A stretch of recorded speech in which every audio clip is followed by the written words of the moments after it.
Bonsoir à toutes et à tous et bienvenue dans ce nouvel épisode de l'actualité de l'ordre. L'heure est grave, ils ont encore essayé d'assassiner Donald Trump. À chaque fois, il le rate. Rassurez-vous, son oreille, cette fois-ci, elle va très bien.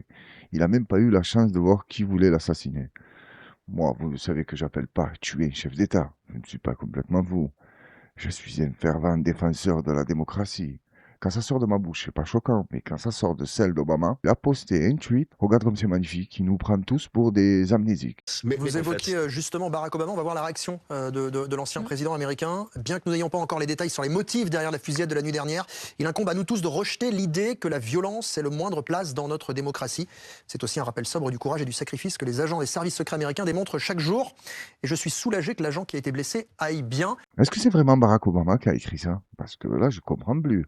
Quand il était président des États-Unis, tu as vu ce qu'il a fait? Il a bombardé la Libye, la Somalie, l'Irak, la Syrie. J'ai dû sans doute en oublier. Et là, il a le culot de venir poster ce tweet en te disant que la violence n'a pas de place dans la démocratie. Mais vous imposez la démocratie qu'avec la violence. Vous arrivez, vous bombardez quand il n'y a plus personne, vous mettez l'armée. Et là, vous vous dites, ça y est, la démocratie va prospérer là-bas. Mais tu te fous de ma gueule, tu es allé jeter un coup d'œil en Libye? C'est ça que tu appelles la démocratie? Autant pour moi, je viens de me rendre compte à quel point j'étais con. Barack Obama menait la guerre au terrorisme. C'est pour ça qu'il a bombardé tous ces pays. Mais ce que je n'arrive pas à comprendre, vu que je suis con, c'est pourquoi Donald Trump, une fois élu, il a pris les gens que Barack Obama leur faisait la guerre pour les mettre au pouvoir en Syrie. C'est là où j'ai bugué. Mais attention, il n'y a pas que Barack Obama qui est là pour nous prendre pour des cons. Il y a l'invité du plateau de BFM aussi. Écoute ce qu'il va te dire. On sait que les rapports n'ont pas toujours été très cordiaux entre Ne le sont toujours pas. les deux Oui, hommes. oui, ne le sont toujours pas. Mais même ce que je dis chaque fois, c'est que si les gens ont vu que Donald Trump se dégage de la Maison Blanche, c'est pas avec un assassinat, c'est pas avec la violence, c'est avec juste soit juridique ou des élections. Voilà, c'est exactement ce que Donald Trump a fait en Iran. Il a organisé des élections. Il n'est pas arrivé en bombardant le guide suprême et toute sa famille. Non. Il a fait voter et les ont fait dégager. Il nous prend vraiment pour des idiots. Donc, dans le monde occidental, il faut voter, il faut arrêter la violence, c'est pas bien. Mais par contre, quand ils arrivent dans les pays du Moyen-Orient ou en Afrique, là, la démocratie, c'est après qu'ils ont tout rasé. Et là, ça me fait penser à une phrase d'Emmanuel Macron. Je ne sais pas si vous vous souvenez quand il a déclaré qu'il ne peut pas construire quelque chose de bien si avant, il n'avait pas tout rasé. Et c'est pour ça qu'il ne faut surtout pas lui en vouloir d'avoir laissé la France dans l'état où elle est actuellement. Parce qu'il n'a pas eu la chance de tout détruire. Il reste encore deux, trois trucs. Ça le démange. Putain, mais là, je commence même à me poser la question, qui c'est les cons? C'est nous, c'est eux? Je suis complètement dans le flou total. On est Au des êtres contraire, humains, peut-être on même veut pas avoir ça peut quelqu'un. être ça peut servir ce type d'événement. Oui, En mais tout on cas, veut pas voir la violence galvaniser ni ses quelqu'un supporters. tué comme ça. Si c'est Donald Trump ou n'importe qui, c'est ça aussi. Je crois que c'est les Américains, on est comme ça, même si on n'aime pas. C'est politique. On préfère pas qu'il y ait un assassinat. On est comme ça chez nous, les Américains. Hein.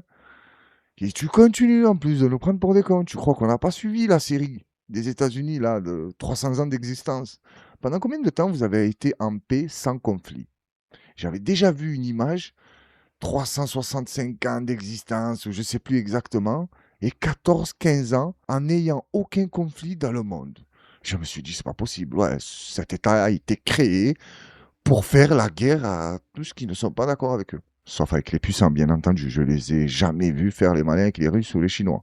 Avant, oui, plus maintenant. Et rien à voir. Hein. Hier, en regardant un match de la NBA, j'étais avec deux potes à moi, et je regardais les gens dans le public. Je me suis dit, pourquoi les Français sont tant fascinés par les Américains? Ils étaient fades, pas stylés, ils sont pas beaux, ils sont pas raffinés, ils sont pas élégants. Qu'est-ce qu'ils ont, les Français, à copier cette culture américaine qui est nulle, gros? Ouais, tu lèves la musique, un peu le cinéma, et tu regardes pas ce qui se passe derrière, hein, parce que si tu mêles ça, c'est fini, c'est de la merde encore pire que tout, hein, que ça soit la mode et tout le reste. Ben, les Français, ils meurent pour eux, ils essayent de les refaire, c'est eux qui te rendent du n'importe quoi très tendance, alors que la France, ça va, quand tu regardes un match de foot ou basket, tout ce que tu veux, je te promets que les gens dans le public, plus ou moins, ils sont bien, pas mal. Il y a des beautés, il y a des mecs qui passent bien. Et là, pendant le match de la NBA, je regardais, je te promets. Moi, j'ai commencé à dire à mes deux potes, oh les gars, c'est normal qu'ils sont tous dégueulasses dans le public. Que des têtes bizarres. Et je vous promets que c'était pas pour critiquer gratuitement. Mais je me suis fait cette réflexion. Qu'est-ce qu'ils ont, les Français, à vouloir être soumis et copier les Américains? Ils sont éclatés. Et là, je généralise parce que tu vas commencer à me sortir les stars où il y a 40 personnes qui travaillent pour eux sur leur image et comment il faut parler, comment il faut s'habiller. Il y a 40 cerveaux qui sont là en train de réfléchir pour que le monde les aime. Mais la plupart des Américains, quand tu enlèves les 2-3% de l'élite, les autres, je ne comprends pas comment ils ont réussi à imposer leur vision du monde à tout le monde occidental. J'allais dire à tout le monde, même si c'est pas totalement faux, hein. Que ça soit en Chine, en Russie ou dans n'importe quel pays, tu trouves un Coca ou un film hollywoodien ou Tupac. Je vous promets que ça me fait bugger. On va enchaîner avec la prochaine vidéo. Bouge pas. Là, on passe au chef de la délégation iranienne qui rencontre Vladimir Poutine. On écoute ce qu'il nous raconte BFM et on revient. Petite pression. Priorité au direct, regardez ces images. Voilà. Alors elles sont légers différées, hein, mais ce sont les toutes premières images. Là, vous le reconnaissez, le chef de la diplomatie iranienne et Vladimir Poutine. Jérémy Normand, on parlait de cette rencontre au sommet, si je puis dire. C'est très important pour l'Iran de montrer, en tous les cas, cette image-là, elle est très importante, Jérémy. Le but, c'est de montrer, d'afficher ce soutien russe à l'Iran. Oui, il est très important ce soutien russe à un moment donné où il y a ce bras de fer entre l'Iran et les États-Unis, le blocus naval imposé par les Américains d'un côté, et puis les Iraniens qui poursuivent de l'autre. Alors évidemment, ce soutien il est important parce que Vladimir Poutine a proposé déjà depuis le début de la guerre plusieurs choses. Il a proposé d'abord d'une part de recevoir les 450 kilos d'uranium enrichi encore peut-être enfouis, en tout cas encore présents sur le sol iranien. Il a ensuite proposé de jouer le rôle de médiateur dans ce conflit, et ce n'est pas la première fois. En juin 2025, on s'en souvient, lors de la guerre des 12 jours entre Israël et l'Iran, eh bien c'est une première fois Vladimir Poutine avait proposé d'accueillir sur son sol des négociations, de jouer le rôle de médiateur dans ce conflit. Et ça avait été à l'époque balayé d'un revers de main par Donald Trump, qui l'avait invité à d'abord gérer ses problèmes avec son voisin ukrainien. Mais donc à chaque fois, ça permet à Vladimir Poutine de revenir au banc des nations sur la scène internationale et sur la scène diplomatique. Alors on va voir de quoi cela va être suivi. Rappelons que l'Iran dans la région a absolument besoin de ce soutien russe, notamment sur le plan militaire. On sait qu'il y a un partenariat stratégique très important qui a été signé entre les deux pays au début de l'année 2025, sans qu'on en connaisse tous les détails, notamment sur le plan militaire, parce qu'on a vu dès juin 2025 et encore aujourd'hui que l'assistance proposée par Moscou, elle est pour le moins discrète. En tout cas, elle n'est pas affichée. Ce n'est pas une assistance comme il peut y avoir dans l'OTAN. Et puis le deuxième grand allié qui est aussi plus discret, c'est la Chine. La Chine qui continue d'acheter, en tout cas avant la mise en place du blocus naval américain, qui continuait d'acheter en masse le pétrole iranien. L'Iran qui avait même augmenté ses revenus générés par le pétrole pendant la guerre, parce que lorsqu'on voyait bien les cartes, notamment de marine trafic, les seuls bateaux qui pouvaient passer au début de la guerre, c'était les bateaux iraniens. Et donc même en exportant moins de pétrole, l'Iran, grâce à l'augmentation des cours, eh bien, mécaniquement, augmentait ses revenus grâce à la Chine. Vous savez ce que je me dis quand je vois tous ces conflits? Si tu remarques bien et tu remontes doucement le fil, il y a toujours les Américains, les Chinois et les Russes derrière. Tu prends l'exemple de Maduro au Venezuela. Pourquoi? 2 semaines avant, il a reçu une délégation chinoise. Ça commence à parler de pétrole, d'énergie, de je sais pas quoi. Les Américains se sont affolés. Du coup, là, ils commencent à recevoir des Chinois. Hop, ils sont arrivés. Bon, Maduro, ça a duré 3 quarts d'heure, hein. Incroyable d'ailleurs, plus personne n'en parle. Et pour ce qui concerne l'Iran, il y a aussi ces raisons-là. Chinois et Russes. Trop près, trop puissants, trop d'énergie, trop... Ils se développent. Les BRICS, je ne sais plus où j'ai vu ça, mais c'est vrai. C'est la première guerre des BRICS. Voilà. Commence à être un peu trop chaud. Les Américains, ils essayent de déstabiliser tout ça. Mais vous êtes dans le déclin. Vous avez élu Donald Trump président, c'est foutu. Vous êtes des malades. Vous allez me prendre peut-être pour un salaud parce que dans la dernière vidéo, je vous dis, bon, LM sans salle, c'est trop, c'est bon, il nous a gonflé, ils en font trop. Mais attends, je suis tombé sur un autre extrait où il se lâche un peu plus. Mais ça m'a fait plaisir. Attends, après, je vais te montrer le fils de Nicolas Sarkozy, quand il le soutenait de bon cœur et qui demandait à appeler Papa Trump pour dire « Ouais, dis à l'Algérie qu'il le lâche, sinon tu vas voir ce qu'on va faire. » Tu es un loser, c'est impressionnant, gros, tu as pas honte. Mais fais comme ton père, détourne dans l'argent, fais des trucs un peu chauds. Tu es là sur les plateaux télé, tu dis « Je vais appeler Donald Trump. » Mais attends, on regarde Boualem Sansal et après on passe au fils à Nico. Je vois que depuis ces derniers temps, j'ai plus aucun appui, quoi. Je suis rejeté de partout, même en France, quoi. Je dirais presque que c'est pire qu'en Algérie, quoi. On fait mon procès matin et soir, etc. Traître, ingrat, truc, il faut le chasser. Dans un entretien au Figaro, l'écrivain expliquait ne plus supporter les critiques. Pourquoi rester en France avec toutes ces attaques que je subis matin et soir? Ce sont des insultes, ce n'est plus de la critique. On me fait passer pour un criminel, il faut que je m'évade. C'est pire que la dictature en Algérie. J'ai mis pause sur cette image pour vous montrer à quel point il avait bonne mine quand il est rentré d'Algérie. Et oui, mon pote, tu pensais que tu allais être intouchable parce que tu as critiqué les musulmans et les Algériens. Mais qui a critiqué les musulmans? Je l'ai vu dans un podcast, il a dit quoi? Faut fermer toutes les mosquées. Ne vous rendez pas fou à chercher s'ils sont intégristes ou pas intégristes. Fermez toutes les mosquées. Et là, ils étaient tous derrière lui, Boualem, pas Boualem. Ils l'ont critiqué, t'as dit, mais c'est quoi ce pays? C'est incroyable. Tu t'es trompé. C'est pas en léchant des culs qu'on devient intouchable. Parce qu'ils le savent très bien que tu es un traître. À tout moment, tu peux les mordre. Donc, ils préfèrent te mordre avant que le chien se rebelle. Et avec tout le respect que j'ai pour les chiens. Hein. Tu as trahi l'Algérie et les gens qui t'ont soutenu parce que tu as trahi l'Algérie, là, tu les trahis. Mais c'est inné chez toi. Quand tu veux niquer les gens, on les coude rapidement, ça fait toujours plaisir et on enchaîne. Pourquoi ne pas aller voir M. Trump en disant qu'est-ce que tu veux, une usine Peugeot au Texas, quelque chose, quoi, une déclaration sur qu'on t'aide avec le Panama, quelque chose, mais tu t'arrêtes devant la Maison-Blanche pendant 5 minutes et tu dis l'Algérie, attention avec Boualem Sansal parce que ça commence à pas me plaire. Attendez, vous vous rendez compte de l'impact diplomatique que ça Sarkozy. aurait Ça, eu? c'est pas humiliant peut-être? La France. Quand je vois cet extrait, je comprends pourquoi je préfère le père. Il est dans des grosses magouilles, tu as compris. Il fait charcler des gens, il détourne de l'argent. Là, vous avez vu qu'il y a le procès de Nicolas Sarkozy, là. Il te met tout le monde dedans. Claude Guéant, Brice Hortefeux, il n'y a plus de fidélité, il n'y a plus rien du tout, c'est eux. Voilà, moi j'étais au courant de rien. Et Claude Guéant, il s'est chauffé, il a écrit une lettre, il a dit, bon allez, je vais tout vous dire. C'est lui qui a tout organisé. Et tu as le fiston sur les plateaux télé qui te dit, s'il te plaît, demande à Donald Trump, il dit à l'Algérie, calmez-vous. Mais tu n'as pas honte de dire des trucs comme ça, sérieusement. Genre, quand toi, tu as regardé cette vidéo, tu t'es pas dit, non, c'est vrai que je suis allé fort quand même.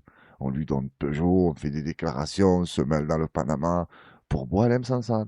Ben tiens, il veut se barrer, Boualem. Comment tu fais là? Tu reprends Peugeot, tu reprends tout ou comment ça se passe? On passe à une vidéo de ma petite équipe de fachos préférés. Je les ai surnommés les folles à Bolloré. On regarde et on revient. Ou on réagit pendant. Tu sais comment ça marche. Non, mais c'est vrai que c'est un combat de coq à gauche, mais qui n'est pas juste sur la question de la nourriture, parce qu'en effet, je pense que tout le monde s'accorde à dire que, objectivement, ce genre de nourriture, c'est vraiment absolument dégueulasse. Et Jean-Pierre Coff dirait bien au-delà.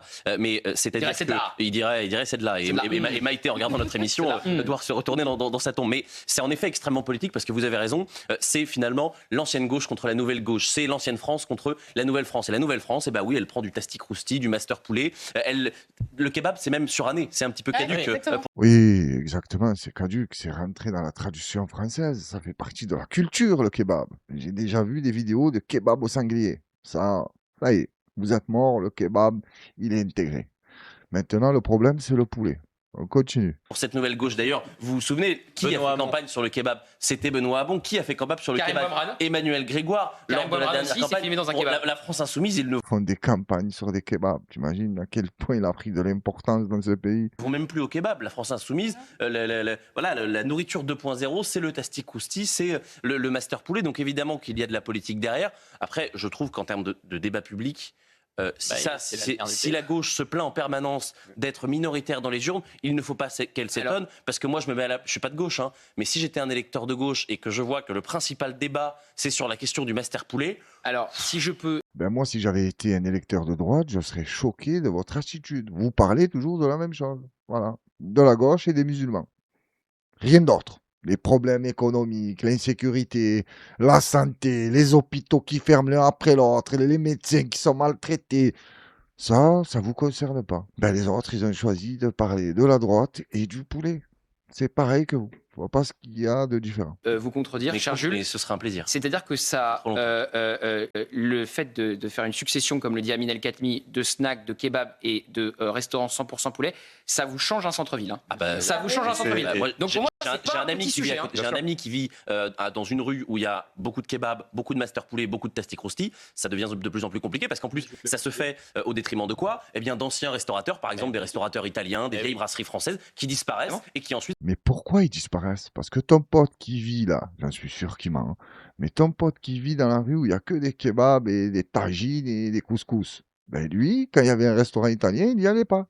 Il préférait le couscous et le kebab. C'est pour ça que l'italien ne faisait plus 1 euro et il s'est barré. Donc si tu regardes bien, je ne sais pas trop à qui la faute. Ils sont remplacés par ce genre d'enseigne. Pour lui, c'est pas ça le problème. C'est l'autre qui a ouvert un kebab à côté. Oui, mais il a forcé personne à aller bouffer le kebab. Si tu n'as pas envie d'y aller, tu vas aller chez l'italien, va chez l'italien. Enfin, des émissions sur ça, et tu t'inquiètes pour la gauche. Et il m'a fait rire quand il a dit, oh, mais je suis pas de gauche. Hein. Oh, tu n'avais pas besoin de le préciser, ça. Hein. Tu serais de gauche, sur CNews, tu aurais 4-5 hyènes autour de toi qui te laissent pas parler. Oui, peut-être qu'il a pas tort. Et 100% poulet, ça peut te changer le quartier. Voilà, ça va attirer les gens qui aiment le poulet. Mais par contre, je ne sais pas s'il se rend compte qu'un journaliste qui fait du lèche-pompe intensif, pour pas être vulgaire, peut changer la manière d'informer les gens et de faire son boulot de journaliste en étant objectif, honnête. Et certains d'entre vous doivent se dire, mais pourquoi il parle de lèche-pompe? Regarde cette vidéo. Avant d'envoyer la vidéo, par contre, je tenais juste à préciser un petit truc concernant Pascal Praud. Je ne sais pas si ça vous est déjà arrivé d'être face à quelqu'un qui vous flatte, qui fait un peu le lèche-pompe, mais il en fait trop, tu vois, ça te met mal à l'aise. Il faut être mauvais quand même pour lui dire arrête de faire le lèche-cul, gros, tu m'as gonflé. Je lui dis ouais, c'est bon, tranquille, merci, ça fait plaisir, et voilà, tu essaies de passer à autre chose. Mais là, dans cette séquence, il va faire le lèche-cul. Et Pascal Praud, non seulement il va l'envoyer chier, parce qu'il va lui dire oh, j'étais avec ma femme en vacances, je voulais revenir pour te voir parce que tu me manquais. Je me suis dit quoi, moi, quand j'entends ça? Oh, c'est un fou, il est en vacances avec sa femme, il pense à Pascal Praud. Mais jamais de ma vie, je me suis dit que Pascal Praud, il allait lui dire ça. Regardez-moi ça, c'est juste incroyable. Et ça passe sur les plateaux, et ça fait les voyous, et ça critique, et ça juge les gens. Vous savez que j'ai failli rentrer plus tôt, parce qu'on était mercredi à Saint-Malo avec ma femme, on était en train de manger des huîtres, et là je lui dis je pense qu'on va rentrer plus tôt. Elle me dit pourquoi? Je lui dis il y a Pascal qui me manque là. Pascal me manque, ses commentaires, ses conseils, toujours bienveillants me manquent. Il faut qu'on rentre plus tôt là, parce que je ressens un réel manque. Non, mais la Donc vérité, je suis très heureux de vous retrouver Pascal. C'est que déjà vous vous ennuyez quand vous partez en vacances, ce qui n'est pas bon signe dans ce métier, croyez-moi, parce qu'effectivement, Non, c'était juste parfois, vous m'avez énormément manqué. Bon. Waouh, quel moment de gêne. Il fait le lèche-cul et l'autre il envoie chier. Tu penses à moi alors que tu es avec ta femme en vacances, puis tu as une vie de merde, putain. Même Pascal Praud, il a aucune empathie pour les bandeurs comme toi. C'est pas un truc de fou. Mais comment tu fais pour te regarder dans un miroir le matin? Tu te lèves, tu te dis, allez, c'est bon. Aujourd'hui, je vais lécher les pompes des gens les plus puissants, entre guillemets, parce que Pascal Praud, il est puissant sur le plateau. Parce que quand il est devant Bolloré, tu sens qu'il n'y a plus de puissance. Il devient tout d'un coup très fébrile, très gentil, très timide. Hein. Alors le petit jeune, je t'en parle même pas. Lui, tu le mets devant Bolloré, il fond. Il disparaît, je sais pas. Il va le chercher. Il dit, tu es où? Oh, allô? Tu es parti où? Ah, je suis là. Ah ouais, qu'est-ce que tu fais là? Tu t'es écrasé comme une merde. Là, on va enchaîner avec la minute prévention routière. Tu peux me dire ce qu'ils foutent dans leur voiture pour ne pas voir un aussi gros camion en face d'eux? Oh, c'est un truc de fou, regarde. Voilà.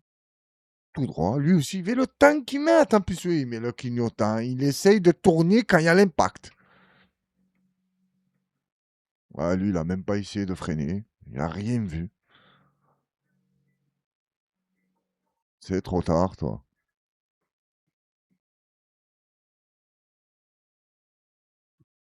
En regardant cette vidéo, je me suis dit, mais qu'est-ce qu'ils ont? Ils sont attirés par l'accident? Ils vont droit sur le truc.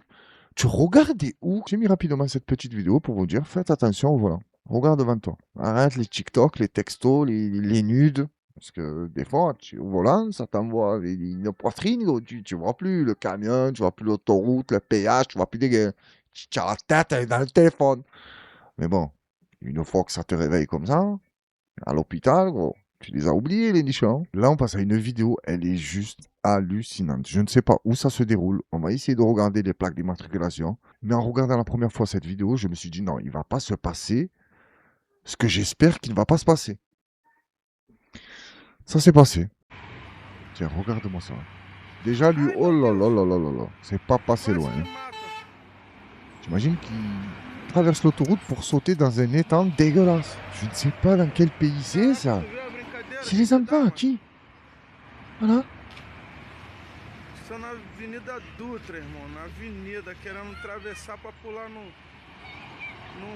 L'étang, je suis gentil, hein. C'est une plaque d'égout. Aïe, aïe, aïe, aïe. C'est pas possible. Et c'est qui le type qui les filme et qui est content? Et en plus, t'as fait des gros plans pendant que le petit s'envole. Tu peux pas leur dire de pas rester là, cassez-vous d'ici. Venez, je vous amène à la plage, à la piscine. Non, tu les regardes en train de jouer. Oh, mais qu'est-ce que c'est que ces vidéos, et ces humains, ces gens et ces enfants? L'autre, il va se prendre à la sortie pour entrer à la maison, il me qui un enfant? Il sait pas d'où ça sort. Je lui dis, qu'est-ce qu'ils foutent là? En plus, ils sont plusieurs en train de jouer, de rigoler, en short, pieds nus. Ne me dites pas que c'est en France, ça. Non, je crois pas. Quand je regarde les barrières jaunes, là, il n'y a pas ça. Même les voitures, les camions, j'ai essayé de regarder, j'ai pas capté. J'espère pour lui qu'il s'est pété les 2 jambes et qu'il s'en est sorti vivant, mais ça m'étonnerait fortement. Parce qu'au dernier moment, il essaye de l'esquiver. Et la voiture, elle arrive, elle doit être à 100 km/h. Tu veux esquiver quoi? Là, on passe à une vidéo rapidement, ça concerne l'Olympique de Marseille. Il m'a régalé, celui qui est au micro.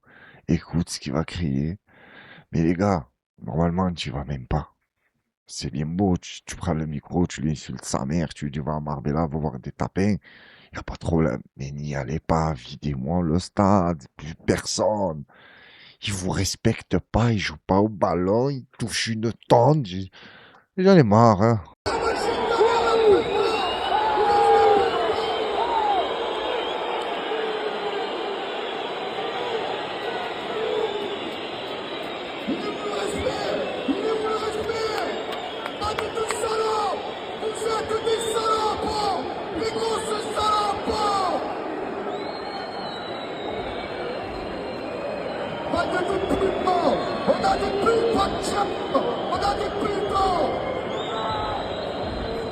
Vous êtes bons et caissez les sous-loin, et bande de salopes!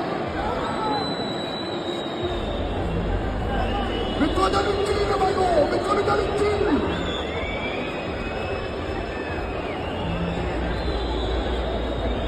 Allez, à Marbella, vous faire sucer par les putains! Au lieu de faire des stages, bande de salopes! Pourquoi il ne le sait pas? Bande de salopes, suffira!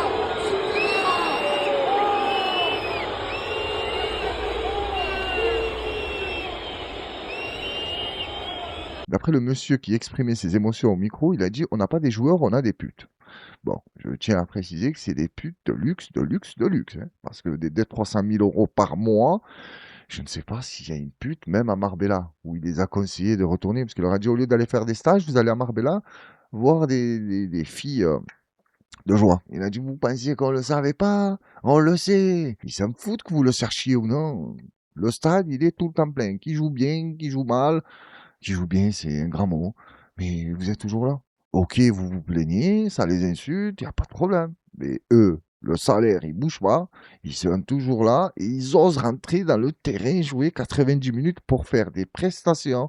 Oh, mamma mia! Parce que hier, pendant que je regardais le match de la NBA, parce qu'on a commencé par le match de l'OM, j'ai regardé un peu, j'ai dit non, je peux pas. Et j'ai les 2 potes qui étaient avec moi, ils m'ont dit non, mais c'est l'OM, c'est Marseille. Je dis mais gros, bon, rien pour moi. Hein. Moi, jamais nourri. Ils connaissent même pas mon existence. J'en ai rien à foutre. Tu me dis qu'ils jouent bien. On va passer un bon moment. On va regarder un match. Ça va bien se passer. Tant mieux. Mais on sait qu'ils jouent mal. Pourquoi je vais perdre 90 minutes de ma vie à les regarder? Non. Viens, on met la NBA. C'était un peu plus agréable à regarder. Mais moi, je leur dois rien. Donc, quand ils sont morts, ils peuvent aller se faire foutre. Et quand ils jouent bien, ils peuvent aussi aller se faire foutre. C'est pas mon problème. Regarde-moi les Espagnols. Ils sont prêts à donner de leur personne et pour le gardien de but de sa carrière parce qu'il n'est pas prêt de rentrer sur un terrain de foot après le geste qu'ils viennent de commettre. Sauf si les règles, ils ont changé. No, por Dios. No, por Dios. No, esto no, ¿eh? No, por Dios. No, por Dios.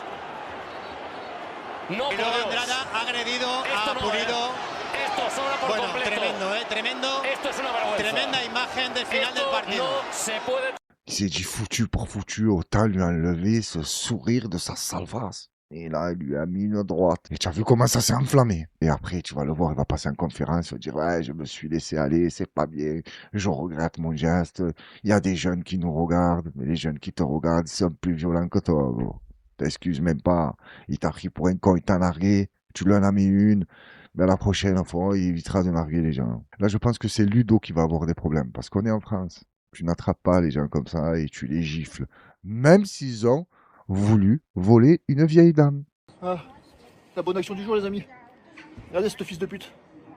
Il est en train de braquer une queue de vieille. Et regarde, tourne ta tête, bâtard. Il a attendu une vieille qu'elle aille au guichet automatique. Puis une fois qu'elle avait tiré de l'argent, il a essayé de lui tirer son sac, le fils de pute. Regardez-le. Voilà, il y a une petite témoin là qui l'a vu aussi, la dame. Elle est en voiture derrière quand il était en train d'essayer de piquer son sac. Pas de bol, il est tombé sur le dos aujourd'hui. Il a pris une bonne claque dans la gueule. Et là, la police, elle arrive. Mais bon, vous voyez ce qu'il faut faire maintenant? Fils de chien, heureusement qu'il y avait des gens, sinon je l'aurais dit mon lit. Putain. Mais je pense que Ludo n'est pas au courant que la police arrive, mais pour lui. Je vais dire comment ça, tu attrapes les gens, tu les gifles, tu t'es pris pour qui? Tu es Batman, tu es Superman? Non, je suis un citoyen qui a vu une vieille dame se faire maltraiter, je suis intervenu. Non, c'est pas ton travail. Tu vas venir avec nous. Et je vous promets que là, je rigole, mais si celui qui a agressé la petite dame là, porte plainte contre Ludo, c'est Ludo qui est dans la merde. J'en suis sûr à 10 000%. Là, avant de se quitter avec les 3 premiers commentaires de la dernière vidéo, on va écouter le Kouz qui va nous dire comment savoir qui sont les traîtres dans notre entourage. Vous savez, dans votre entourage, il y en a un qui veut pas que vous brillez. Il y en a un ou une, il veut pas que vous brillez. Et ben moi, je vais vous donner l'astuce pour le trouver.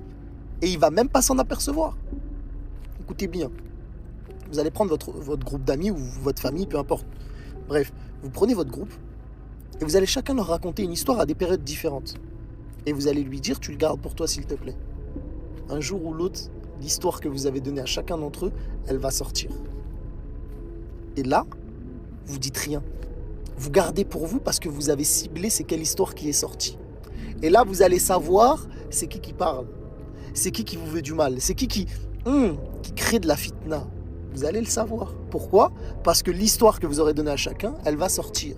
Vous dites rien. Mettez juste une distance.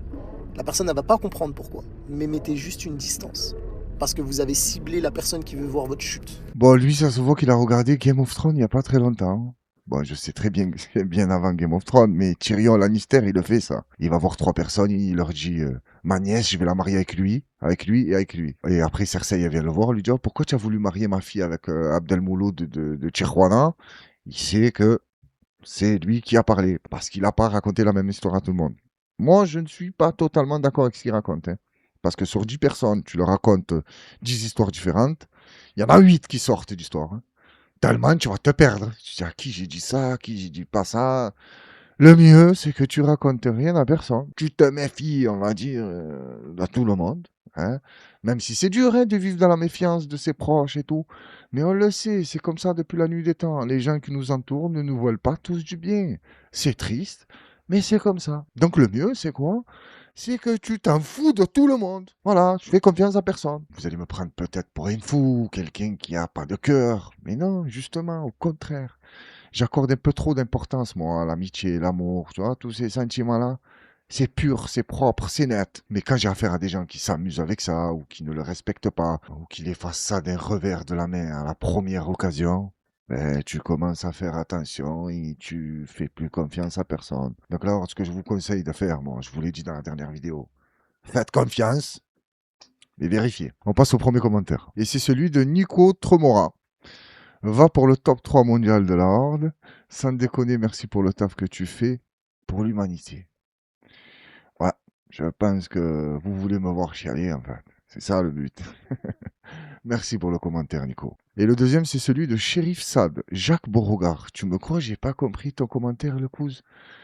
Tu dois faire référence à quelque chose qui s'est passé dans la vidéo. Mais je me souviens pas quoi, comment, pourquoi. Mais je te remercie quand même pour le commentaire. Pas grave, même si je comprends pas, fais-toi plaisir. Et le troisième avec lequel on va se quitter, en plus, c'est ma phrase de la fin. Merci à Touchard Sabrina qui nous a posté comme commentaire Force à la Horde. Mais pourquoi le smiley qui est mort de rire? J'ai pas compris. T'as fait rire de dire Force à la Horde? Hein, Sabrina? J'aime pas ça. Merci à toi et merci à vous tous d'avoir pris le temps de regarder la vidéo. Prenez soin de vous et de vos proches. Je vous donne rendez-vous un jour oui, un jour non. Je sais comment ça se passe. Merci à tous. Excellente soirée à vous et force à la Horde.